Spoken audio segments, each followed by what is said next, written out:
I'm James Saunders. I'm an actor.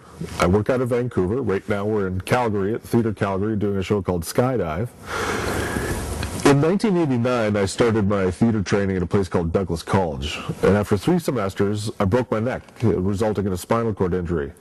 It's not something I talk about a lot because I don't think that the how that we get an injury is really important. It's more about what we do after. And what I did after is I did a year of rehabilitation at a place called GF Strong in Vancouver, and then I went back to theatre school to finish off my training. And what I found was more profound than the physical barriers that I needed to learn to navigate, such as going up ramps or how to get in and out of a building, was the attitudinal barriers. And these were coming from my fellow students and my instructors. People telling me I should look for scripts for people with disabilities. I should modify my movement and voice training because my body was different. Well, I didn't really want to accept that. I figured that my body is just as valid as anybody else's, so I went out to do my own training. And I went to a school called Simon Fraser University, where I customized a training program basically for me. And I did that for about 6 years. And what I really wanted to do was examine media and how people with disabilities are represented in film and television and in the theaters. And what I found was that much like how black Americans were represented throughout history going into film and television, where the first black characters that we saw were white actors in blackface. And much the same that you see a lot of able-bodied actors play roles for people with disabilities. Well, that doesn't make any sense. What I found is that people with disabilities were not being properly represented in film, television, theater, magazines, print, you name it. There was the idea that if a person doesn't have the physical capabilities that others have, in media they needed to possess something greater, an intellectual capacity, a superhuman type physicality, and more so they needed to overcome some sort of adversity for them to be accepted. Well, I didn't think that was right. I think that people should just be accepted for who they are. So I set out to create stories that would do just that. When I finished my theater training, I wanted to work in film and television, and because I feel that that reaches the widest possible audience. I auditioned for a lot of movies of the week, television. I got a lot of little day player stuff, things that are 1 or 2 lines, 4 or 5 lines in a story, but I didn't find that really satisfying, and again, I wasn't really telling the stories, my stories, that I wanted to do. I did do I co-wrote a movie of the week for Chum, where I played a quadriplegic father in an interracial marriage, and we never spoke about black or white issues or issues of disability. I was playing a father going through a midlife crisis who couldn't identify with a teenage daughter. It was universal issues that were important to everyone, and the fact that I was in the show and we had a black woman playing my wife and a mixed-race teen daughter, that was how we represented diversity or disability in the show. So then I wanted to do that in theater as well. And in the summer of 2003, Bob Fraser and I decided we wanted to do a show together. And we read all sorts of scripts, and it was really important that we weren't going to focus on my physicality. We wanted to just have me present in the story, because it doesn't matter what I do, it's going to have some sort of content of disability. I am a person with a disability. I'm not going to hide that fact.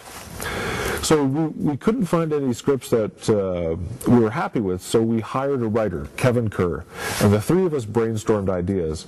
And at one point, Bob, my counterpart in the show, was really tired of always seeing actors come in stage left, stage right. He thought, wouldn't it be great if we could fall from the sky and really surprise our audience? And so I thought, well, that's ridiculous. There's no way I'm going to fall from the sky. But then I remember back to a festival called Kickstart. It's a festival for disability art and culture that's put on for the Society of Disability Art and Culture in Vancouver. And in 2001, I met a guy named Sven Johansson, who works with the ES Dance Instruments, these incredible theatrical devices that are able to get people up flying off the stage. So in 2004, in September, we workshopped. We did 4 days working with the instruments with Kevin Kerr, Bob Fraser, myself, Sven Johansson, and came up with these images that could be used for this play. Working on Skydive has been an incredible experience for me. It's been an opportunity where I've been able to access all of the resources that I've benefited from throughout my rehabilitation process, and I've been able to apply that to my work, to my career. Specifically, in the show, I use a brace that holds me in the instrument. I got help from 2 physiotherapists who determined the exact position my body needed to be in, and then I had 2 orthotists design a brace that would hold me in this position. And we literally had to cast my body from just under my arm all the way down to my feet in this position, and then they made a positive cast of this. And these are people that normally make leg braces or orthotics for people with with amputated limbs, and they constructed this new technology for me to be able to fly in the show.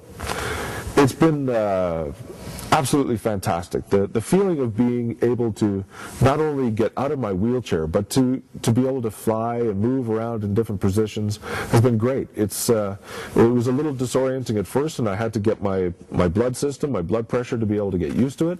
But now it is so good for me that even I had a chronic pressure sore on the front of my shin for 10 years after playing wheelchair rugby, and after 6 weeks of working in the instruments, it's completely healed over.